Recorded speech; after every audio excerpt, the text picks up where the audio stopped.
জান্নাতে ঢুকতে গেলে একমাত্র শর্ত হইল আমাদের নিজের আমল বাড়ি করতে হবে, আমাদের অহংকার দূর করতে হবে, আমাদের ভিতরে আমল নিয়াতি তৈরি করতে হবে। আমল সে জিন্দেগি, আল্লাহ তাআলা বললেন আমল ছাড়া জিন্দেগি ছাড়া তার জীবনের কোনো মূল্য নাই। কারণ মানুষ মারা গেলে তার দেহের কোনো মূল্য নাই। দুনিয়াতে দেখেন আপনি কারেন্ট আছে না, সবই আছে, ফ্যান আছে, সবই আছে, শুধু বিদ্যুৎ নাই। ফ্যানও চলবে না, কোনো কিছু চলবে না, মাইকও চলবে না।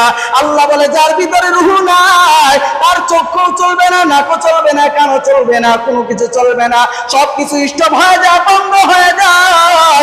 আমার আল্লাহ বলে যার ভিতরে রূহ আছে তারই তো নড়াচড়া আছে।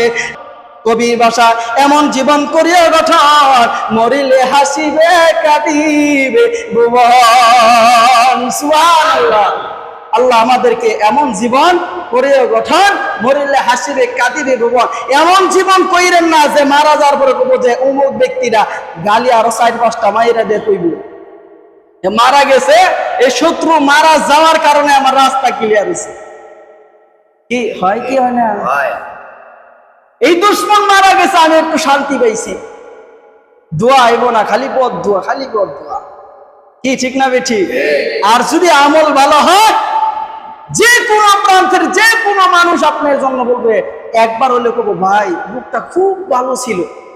এই যে ভালো কথা শোনার পরে তখন আপনি নিজে থেকেই বলবেন আল্লাহ তার কবর আযাব মাফ করে জান্নাত দিয়ে দেখ। বলেন না সুবহানাল্লাহ।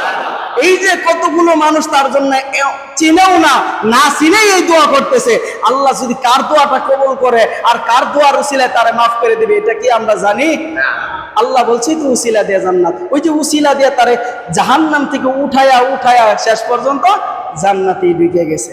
আল্লাহ কি ভালোবাসছে না ভালোবাসে নাই? আল্লাহ এখনো আপনি আমাকে ভালোবাসে বিদায় হায়াত দান করছে, রিজিক দান করছে, সম্মান দান করছে, বেয়াজ্জতি গোপন করে রাখছে। আল্লাহ আমাদেরকে সকলকে মানা তৌফিক দান করুন। সবাই বলেন আমিন।